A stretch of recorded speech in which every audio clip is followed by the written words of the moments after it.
Bonsoir, bonsoir à toutes et à tous, bienvenue dans la cuisine du village. Aujourd'hui, une émission spéciale consacrée à l'ail, l'oignon et à l'échalote. Et on verra comment les planter dans son jardin et surtout à quoi il faut faire attention quand on achète nos plants. Mais qui dit la cuisine du village dit évidemment cuisine. On est avec le chef Olivier Chaput. Olivier, bonsoir. Bonsoir. Qu'est-ce qu'on mange ce soir ? Donc là j'ai fait des petits cylindres de poireaux étuvés à la cardamome et à la badiane. On va faire une petite émulsion pareil de crème, toujours avec badiane et cardamome, parce que c'est quelque chose qui va nous amener quelque chose de très sympa, très floral. Et on va ramener cette fameuse échalote noire qu'on va laisser comme ça naturelle pour pouvoir apporter un petit peu de force à notre plat. L'échalote, l'ail noir, c'est des choses que vous utilisez souvent en cuisine. On utilise ça comment ? Alors, moi, je connaissais surtout l'ail noir. C'est quelque chose qu'on utilise pas mal en cuisine. L'échalote, un peu moins, et ça a été un vrai plaisir de pouvoir la travailler. Et justement, je trouve que c'est très intéressant de l'amener sur un plat. Alors, ça peut être poisson, ça peut être volaille. C'est très intéressant parce qu'on va amener cette touche, justement, on va la laisser, alors, bien sûr, on va dire crue, naturelle, mais même si elle n'est pas crue, mais on va la laisser comme ça, naturelle. Ça va lui amener de la force et je pense que c'est comme ça qu'elle s'exprime le mieux, en fait. On est en pleine saison du poireau, c'est pourquoi ce soir on cuisine du poireau, mais imaginons-nous en été, c'est quelque chose qu'on pourrait faire avec d'autres légumes ? Oui, bien sûr. Alors, on pourrait faire pas mal d'étuvés de légumes. Ça marche bien parce que ça permet de ne pas dénaturer. Voilà, on peut prendre des petites carottes de printemps, des petits navets aussi. Ça marche bien. Les légumes jeunes, ça va être très, très intéressant de travailler les légumes jeunes. Et puis après, tout ce qu'on peut faire étuver. Ça peut aller du fenouil, ça peut, on parle là du poireau, ça peut être céleri et tout ça. Et on va rajouter justement cette petite échalote et ça va apporter un petit goût très sympa. Quand on voit beaucoup de recettes qui sont faites par des chefs, ça fait peur de les faire à la maison. Celle-là, rassurez-nous, c'est quelque chose de ultra facile. Oui, en fait, moi, j'ai un peu cette réputation de faire des recettes justement accessibles, de par mon parcours déjà gastronomique. Et puis en plus, voilà, je trouve que c'est assez intéressant. Si on fait une recette, même ici, et que la personne chez elle n'arrive pas à la refaire, il y a zéro intérêt. C'est ni valorisant pour la personne, ni pour le producteur, ni pour nous en tant que chef, en fait. Moi, je vous laisse cuisiner, je vais rejoindre mes invités et on se retrouvera un petit peu plus loin pour voir où c'est que vous en êtes. Pour parler ail, oignon et échalote, j'accueille Raphaël Reboul. Vous êtes président de Prozemail, je dis juste Prozemail, c'est ça ? Très bien, bonjour. Prozemail, c'est une association qui regroupe les agriculteurs multiplicateurs d'ail et d'échalotes, c'est ça ? Tous les établissements semenciers. Et puis, j'ai une première question à vous poser. J'ai déjà acheté de l'ail chez mon primeur, je l'ai planté parce que je voyais qu'il commençait à germer, ça n'a pas bien marché. Qu'est-ce qui se peut passer ? Qui est à peu près logique. Déjà chez votre primeur, vous pouvez avoir de l'ail qui a été traité anti-germinatif, donc il ne fera rien. Et chez votre primeur, vous allez avoir de l'ail de, on va dire, d'année une plus les bulbes qu'on peut amener, nous, en semence. Donc c'est des bulbes qui n'auraient pas été sélectionnés, c'est des bulbes qui vont avoir de la maladie, qui risquent de vous amener des nématodes, qui risquent de faire dégénérer votre sol. Donc oui, la semence certifiée, c'est important. Quand on entend semence certifiée, on doit regarder quoi quand on l'achète ? Et on l'achète où cette semence certifiée ? Alors, vous pouvez l'acheter dans toutes les grainetteries et vous allez avoir un gage de qualité qui est le certificat bleu. Là. C'est cette étiquette bleue. Alors on va laisser la caméra sans trop bouger pour qu'ils essayent de nous montrer cette étiquette. Voilà. Ce certificat bleu, en fin de compte, c'est le service officiel de contrôle qui vient sur nos exploitations ou dans nos établissements pour valider que nos normes au sein du règlement technique ail et échalote soient respectées. Donc en fin de compte, c'est vraiment un gage de qualité. C'est un gage de qualité et on retrouve ça sur tous les bons plans, c'est ça Alors, vous allez avoir deux formes de certification. La certification française SOC qui a une exigence de qualité et on est sur norme sur l'eau, c'est-à-dire qu'on peut revenir à la parcelle. Et vous allez avoir la certification CE où c'est une norme sur établissement, où il y a beaucoup moins, on ne parle plus de l'ail, on parle d'un établissement qu'on va certifier. Donc le certificat bleu, oui, c'est quand même largement au-dessus. Raphaël, merci beaucoup pour ces premiers conseils. Stéphane Boutarin, vous êtes agriculteur, vous cultivez beaucoup d'ail chez vous. Est-ce que vous aussi, quand on est agriculteur, on regarde qu'on a de l'ail certifié quand on les plante dans son jardin, dans son champ, j'imagine ? Alors dans mon grand jardin, en effet. Oui, alors nous, on achète de l'ail certifié. En fait, on achète de l'ail à nos producteurs de semences chaque année. l'intérêt, c'est d'avoir un ail qui soit dynamique. C'est aussi l'intérêt pour nous d'avoir une variété précise donnée, parce qu'on recherche quelque chose de particulier à travers la semence que l'on achète. Si j'achète dans un fond de sac un ail, je ne connais pas son origine, je ne sais pas, je vais arriver à deviner sa variété, mais j'en suis pas réellement sûr selon comment il est nettoyé, selon comment il a été travaillé. Et pour moi, c'est important parce que mon débouché va être défini aussi selon ce que j'achète. Donc, j'achète des semences certifiées avec des variétés données, précises, pour avoir des dates de plantation, des dates de récolte, des objectifs de rendement et surtout un goût aussi qui va suivre derrière. Est-ce que c'est pas trop cher? Est-ce que c'est pas plus cher aussi d'acheter quelque chose de certifié? Forcément que si. Sinon, il n'y aurait pas de certification. Forcément que c'est forcément plus cher. Ça a un coût sur l'exploitation, ça a un coût sur la plantation et l'origine même de ce que l'on produit. Par contre, c'est une certification. C'est ce qui nous donne la possibilité aussi de nous retourner, nous, sur le semencier, si jamais on a un problème. Et lui, son travail, c'est de travailler comme il faut pour pas qu'on vienne le revoir pour lui dire que ça a mal travaillé. Mais ce coup-là, on est d'accord que c'est le rendement et la qualité, donc vous pouvez presque dormir sur vos deux oreilles une fois que vous l'avez planté. Vous le retrouvez là, cet investissement. Exactement, c'est tout à fait ça. Le mot, c'est ça, c'est un investissement. J'investis sur la qualité d'un produit que je plante pour être sûr que mon sol derrière soit toujours impeccable, pour avoir une quantité donnée, un potentiel à produire et pour avoir une certification de goût et d'origine. Raphaël, ces semences d'ail, on les trouve en jardinerie à quelle période? Alors on les trouve à toute période. D'abord, il faut rappeler qu'en ail, il y a une trentaine de variétés. Donc on va de l'ail très précoce, donc ce qu'on appelle nous ultra précoce. On a les variétés d'ail violet, on a les variétés d'ail blanc, on a des variétés d'ail rose type ail rose de Lautrec, et après on a des variétés d'ail de printemps. Donc vous allez retrouver toutes les variétés d'automne, c'est-à-dire les ultra précoces, les violets et les blancs, vous allez les retrouver sur les étals à partir de mi-septembre jusqu'en décembre-octobre. Certains magasins font tirer, mais vont jusqu'en janvier-février, mais c'est pas bon. Là, par exemple, vous avez du Gaillan, c'est des variétés d'ail rose d'Auvergne. Mais après, les variétés alternatives, style le rose de Lautrec, ça va être en décembre que vous allez retrouver, décembre, janvier, février. Et vous allez avoir les variétés d'ail rose on va dire de Clermont-Ferrand, qui vont arriver en janvier, février, mars. Vous avez dit tout à l'heure, presque répondu à ma question. Moi, j'ai déjà vu des plants d'ail en solde dans une jardinerie. Est-ce que je dois acheter ce genre de choses-là ou ils ont traîné un peu trop longtemps? Donc vous allez savoir très vite s'ils ont traîné. Si le paquet, il y a des germes qui sortent au niveau des cailleux, là par exemple. Si Tenez bien votre micro qu'on vous Si le entend. bulbe est mou, vous allez le savoir, si c'est des variétés qui ont traîné. Et donc en fin de compte, quand vous avez un ail qui fait, on va dire, qui est pas très beau, pas très présentable, c'est qu'il a traîné et il vaut mieux passer sur d'autres filets. Vous avez des conseils? Parce que moi, je me dis peut-être bêtement, mais plus ma tête d'ail que j'achète en jardinerie est grande, plus j'ai de la chance d'avoir de grandes récoltes, enfin, des gousses assez importantes. Est-ce que ça, c'est un mythe de grand-mère ou c'est quelque chose de réel? Donc plus l'ail va être beau avec des cailleux gros, plus c'est vrai qu'on se risquait d'avoir des bons rendements. Alors après, en jardinerie, ce qu'il faut faire attention, chez un jardinier amateur, il ne faut pas vouloir planter très tôt. Donc on est plutôt sur des plantations de mi-novembre pour pouvoir planter et qu'on n'ait pas des problèmes trop de maladies. Et surtout, là, il y a besoin beaucoup d'azote NPK, d'azote phosphore et potasse et du soufre. Donc il faut penser à amender. Je me retourne vers l'agriculteur. Comment est-ce qu'on choisit une variété d'ail qu'on veut installer dans son champ ou dans son jardin? J'imagine que les critères sont plus ou moins les mêmes, mais est-ce que comme la tomate, il y a des dizaines et des dizaines de variétés ou l'ail, c'est un peu plus réduit? Comment est-ce qu'on choisit? En fait, Raphaël en a parlé juste avant, il y a une trentaine de variétés. Où est-ce qu'on se situe? Quel type d'ail les professionnels font dans le secteur où je vis? C'est ça qui est important. C'est comme beaucoup de choses en fait. Si dans le sud-est, nous on utilise des variétés précises, donc l'ail violet, le germidour va très bien. En ail blanc, Messidrome, Messidor, Sabadrome, Sabagold, ces variétés-là, elles sont locales et elles sont bien adaptées à ce qui se fait chez nous.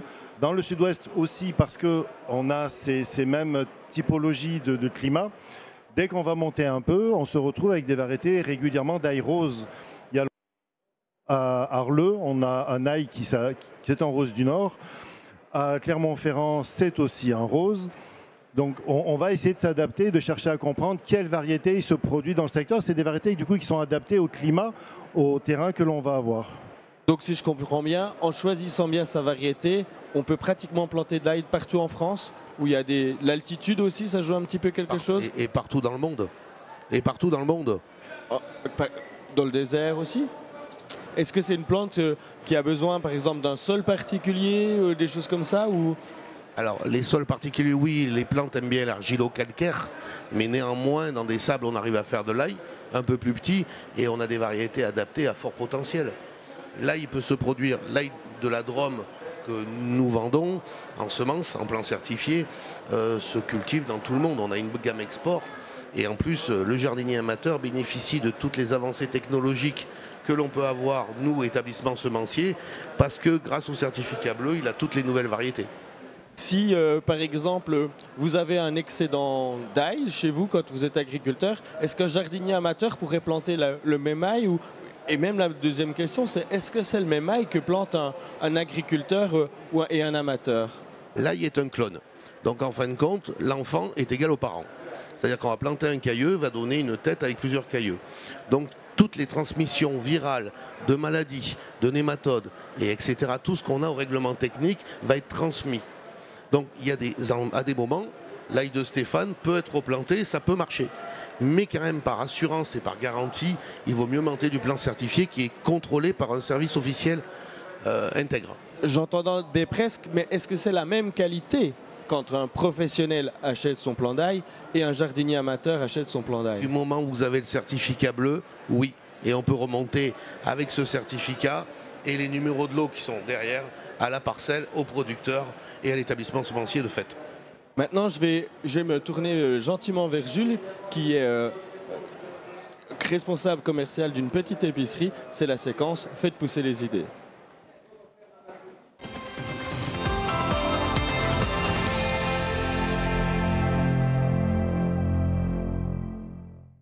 Ton prénom, j'ai oublié. Tom. Hein Tom. Jules, bonsoir. Vous Bonsoir, êtes avec Tom. nous pour représenter une petite épicerie. Vous pouvez m'en dire plus déjà sur cette petite épicerie? Alors nous, la Maison DSA, on est une épicerie haute couture. On accompagne les grands chefs étoilés en sublimant le travail des artisans producteurs. Voilà. Vous avez une spécialité, je crois, dans votre... C'est une histoire de culture, de maturation, j'ai Oui, pas tout à fait compris. Vous pouvez m'en dire plus? Oui, c'est ça. Alors nous, Maison DSA, on a créé quelque chose qui s'appelle la slow maturation. C'est une technique pour sublimer les produits. Donc on a plusieurs étapes. La première, c'est de laisser le temps au produit. La seconde, c'est de sublimer les techniques qu'on utilise sur ces produits. Par exemple, un produit où à la base on effectue juste un salage, eh ben, on va le saler, couper la salaison et le fumer légèrement avec par exemple un bois d'olivier pour enlever ce côté trop salé et le laisser s'affiner. Parlez-nous en quelques mots. Là, je vois que vous nous avez ramené de l'échalote et de l'ail noir. Qu'est-ce que c'est? Comment est-ce qu'on passe d'une tête d'ail à une tête d'ail noire? Oui, c'est ça. Alors, donc on a de l'oignon noir, de l'échalote noire juste ici et de l'ail noir. Pour l'échalote noire, on va la mettre dans une chambre chaude avec une température très précise et un taux d'humidité précis aussi qu'on va laisser entre 2 et 3 semaines dans cette chambre, ce qui va nous donner un ail noir. Et qu'est-ce que ça a comme caractéristique sur le goût? Alors, on va garder les propriétés organoleptiques de l'ail. Parce qu'on le fait chauffer juste en dessous de la pasteurisation, donc on ne détruit rien. Et au goût, on va gagner de la rondeur. On va avoir des notes d'acidité, un peu de vinaigre balsamique, de pêche japonaise aussi. Voilà, c'est un... Et ça, par exemple, c'est utilisé comment par vos super chefs étoilés? Alors, on peut l'utiliser avec une volaille ou un tagine. On peut aussi l'utiliser avec un fromage. Je sais qu'on aime bien utiliser les fromages. Souvent, on les accompagne avec une confiture ou une gelée de coin. On peut utiliser de l'échalote. C'est intéressant parce que ça va casser le lactose et apporter... comment dire, on va garder la propriété de l'échalote qui peut nous aider à digérer. Et aussi, pareil pour les desserts. Ça pique aussi moins les yeux quand on le prépare? Exactement, oui. Non, ça pique plus du tout les yeux. Parfait. Je crois qu'on a fait le tour. Et c'est encore un petit truc, un message que vous voulez mettre en avant sur votre épicerie fine? Non, merci beaucoup pour votre invitation. Merci bien. Moi, je vais directement aller en cuisine rejoindre Olivier. Olivier, on en est où dans la recette? Ça se précise. Donc là, les poireaux sont cuits et ont commencé à glacer. Là, je les ai bien arrosés. Alors, étuver un légume, c'est simple, hein. C'est un petit peu d'eau, un peu de sel, une noix de beurre. Ça, c'est la base. Après, on rajoute ce qu'on veut dedans. Là, j'ai mis badiane et cardamome, mais on aurait pu rajouter plein d'autres éléments qui auraient pu nous faire plaisir, même des écorces d'orange, par exemple. Donc voilà, la petite crème qui est ici, elle s'est justement commencé à réduire. On va la mixer, on va aller chercher une écume pour pouvoir justement utiliser sur nos poireaux. Et puis éclat de noisette et puis cette fameuse échalote noire qu'on va rajouter au dernier moment dessus, juste pour la dégustation. Je sais que vous avez une mission, un combat, je ne sais pas quel terme serait le plus approprié, c'est d'essayer de faire cuisiner les enfants. Est-ce que cette recette, on peut la faire avec des enfants? Oui, bien sûr. En fait, le but, c'est quand même de faire participer les enfants au maximum dans leur alimentation. C'est-à-dire que plus on va leur présenter les produits, plus on va les faire toucher, plus on va travailler avec eux, même aller visiter justement des producteurs, des agriculteurs, c'est là où c'est intéressant. Parce qu'ils deviennent comme ça acteurs de leur consommation. Ils comprennent le cheminement que voilà, quand ça arrive dans leur assiette, il y a eu quand même du travail avant. C'est des personnes qui ont produit, élevé et autres. Donc du coup, c'est très très important. Et puis, c'est toujours bien de commencer par des recettes simples qu'on maîtrise. Parce que si on maîtrise une recette à la maison et que notre enfant vient cuisiner avec nous, on n'aura pas la notion de stress. Du coup, on va lui transmettre quelque chose dans la joie, la bonne humeur. C'est pas comme si on ouvrait un livre et qu'on faisait une recette pour une première fois. Donc c'est là où c'est important justement de pouvoir amener son enfant sur quelque chose d'une part qu'on maîtrise, on y va plus cool. Et puis voilà, il faut les faire participer au maximum. Plus ils vont participer, mieux c'est. Est-ce qu'il y a des cours de cuisine par enfant qui existent? Alors il y a certainement des cours de cuisine par enfant qui existent. Nous on agit dans le milieu scolaire essentiellement, on agit de 2 ans à 20 ans.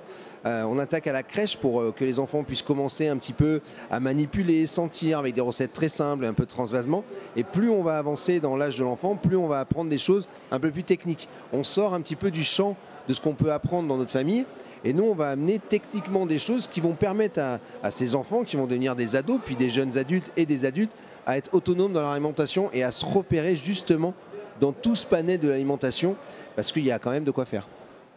On apprend donc la saisonnalité, mais je crois qu'aussi quand on cuisine quelque chose nous-mêmes, on y gagne au niveau du porte-monnaie, non? On y gagne au niveau du porte-monnaie, c'est très important de cuisiner des produits bruts. Voilà. Après, il y a une notion de temps, il y a une notion d'envie et de connaissance. Donc l'envie, c'est difficile de la créer si on n'a pas été poussé à faire ça. J'aurais tendance à dire l'appétit vient en mangeant, mais c'est un peu ça en fait. Donc plus on va faire de la cuisine, mieux c'est. Et puis le porte-monnaie s'en porte mieux parce que dès l'instant où on va utiliser des produits bruts, on va les transformer nous-mêmes. Mais sans parler du porte-monnaie, on arrive aussi à avoir une notion de notre santé à nous. Et ça, c'est important. Quand on va travailler la saison, travailler un bon produit, savoir comment on le travaille, déjà, on va avoir une meilleure connaissance. On va lutter contre le gaspillage automatiquement parce que ça va nous créer une forme de créativité naturelle sur les produits.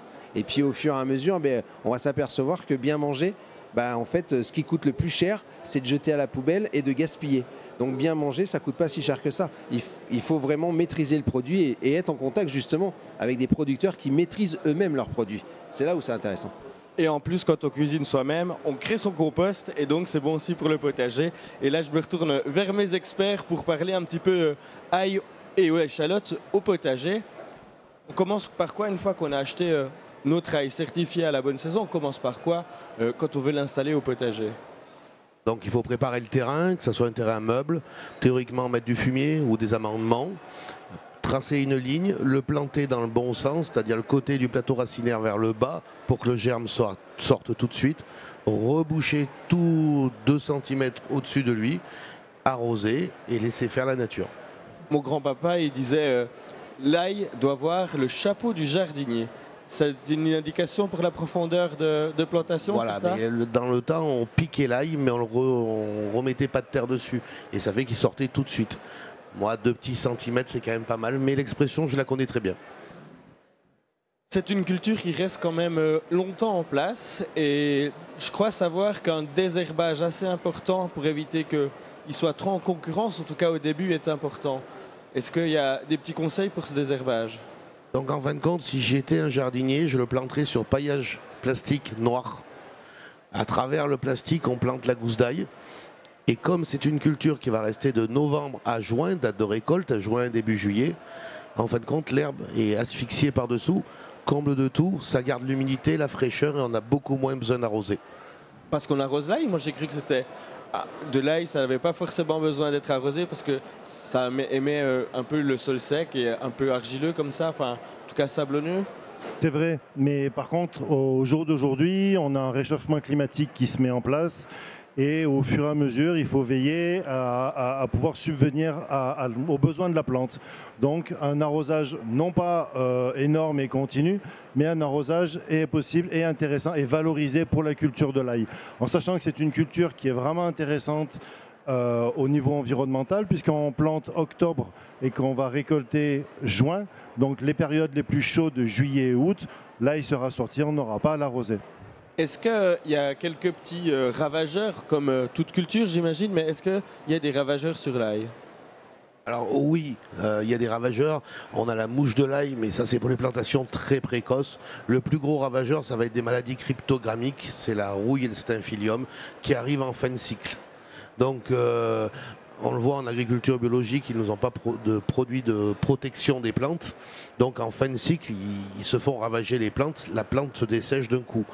Après, c'est pas très grave. Le bulbe est moins gros, le bulbe est moins lourd, mais quand même, on arrive à manger de l'ail. Donc on n'a pratiquement pas besoin de traiter son ail, même avec des solutions naturelles. Voilà, on peut mettre quelques soufres dans l'ail en jardin pour les jardiniers amateurs, mais à part ça, il n'y a pas grand-chose. Un plastique noir pour enlever l'herbe, pas très large, mais suffisamment pour pouvoir planter une ligne. Et il faut planter la gousse à travers à la main, à travers le plastique, sinon avec le noir, le germe ne va pas retrouver la sortie. Et puis un peu d'irrigation, et en fin de cycle, quand il dessèche, naturellement ou dû aux maladies selon les années, on ramasse. Comment est-ce qu'on reconnaît que l'ail est arrivé à maturité, que c'est le bon moment de le récolter? Comment est-ce qu'on reconnaît tout ça? C'est très simple, en fait, il va perdre ses feuilles. Il va perdre ses feuilles, les premières, celles d'en bas, vont commencer à sécher et à tomber. Et au fur et à mesure, le sec va monter. Donc il faut le sortir de terre avant que tout ne soit cramé, tout ne soit brûlé. Et donc on ne le récolte pas forcément au fur et à mesure de ses besoins? Ah non, c'est pas possible. La seule chose que vous pouvez faire, c'est tout ramasser d'un coup, stade de maturité de l'ail, et après le mettre au congélateur, c'est-à-dire l'éplucher, le nettoyer, le mettre au congélateur et le sortir. Il faut savoir que le congélateur à moins 19, moins 20 va brûler le cailleux, mais le temps d'utilisation sera largement suffisant pour l'utiliser. Il y a d'autres techniques en cave ou en le tressé? Oui, si on a un local qui soit à température ambiante régulière, c'est intéressant. Il faut de l'air, il faut qu'il y ait de l'air qui passe. Si on a une température à 18 degrés, c'est parfait. L'important est d'éviter les grosses variations de température, d'éviter des gros passages d'humidité. Voilà. Mais on peut arriver à le conserver. Mais naturellement, là, il se conservera normalement jusqu'en décembre, janvier, février, sans aucun problème.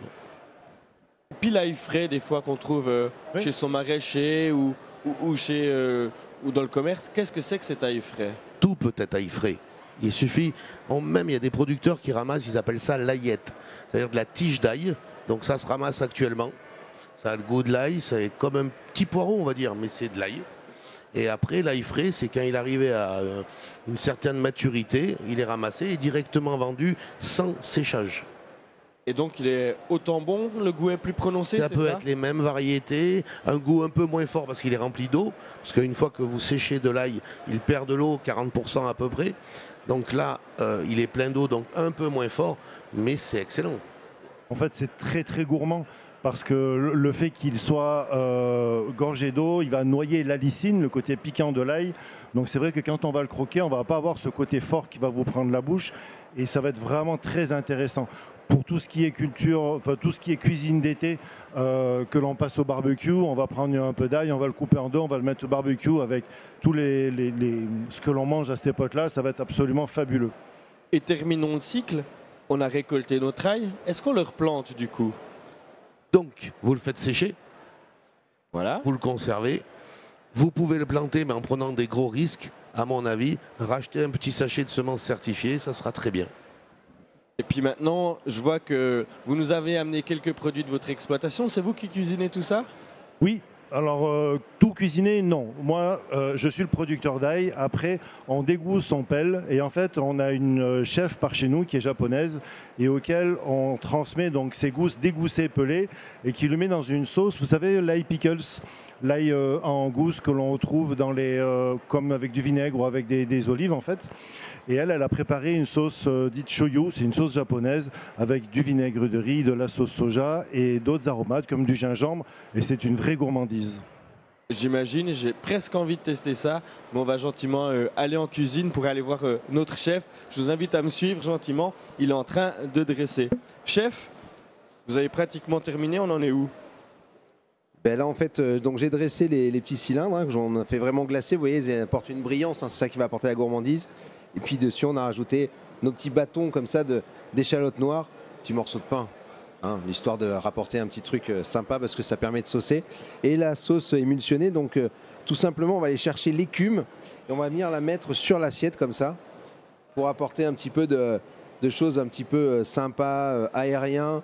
Voilà, en cuisine on recherche toujours les différentes textures et ça va nous apporter justement cette petite texture en bouche qui est assez sympa et ça permet d'avoir un côté esthétique. Voilà. On dit beaucoup petit hein, en cuisine, hein. C'est le côté mignon ça. Je pense à nos amis qui seraient véganes ou qui seraient intolérants au lactose. Est-ce qu'il y a des alternatives à tout ça? Oui, on peut le faire avec le lait d'amande, lait de soja, tout ça, ça marche très très bien. On fait une petite émulsion ou tout simplement le mettre en siphon pour ceux qui veulent. Ça permet de faire quelque chose de très aérien. Voilà, je pense qu'on essaye en tous les cas de faire en sorte que notre métier soit ouvert justement à tout type de palais, tout type de gastronomie. Hein. La gastronomie, c'est l'art de se remplir le ventre, donc autant remplir le ventre de tout le monde et d'être tolérant. Et je pense que c'est comme ça qu'on y arrive. Nous, on va gentiment déguster. Il ne me reste plus qu'à vous souhaiter une belle fin d'après-midi. Tout de suite, semer l'avenir. Et moi, je vous dis à demain.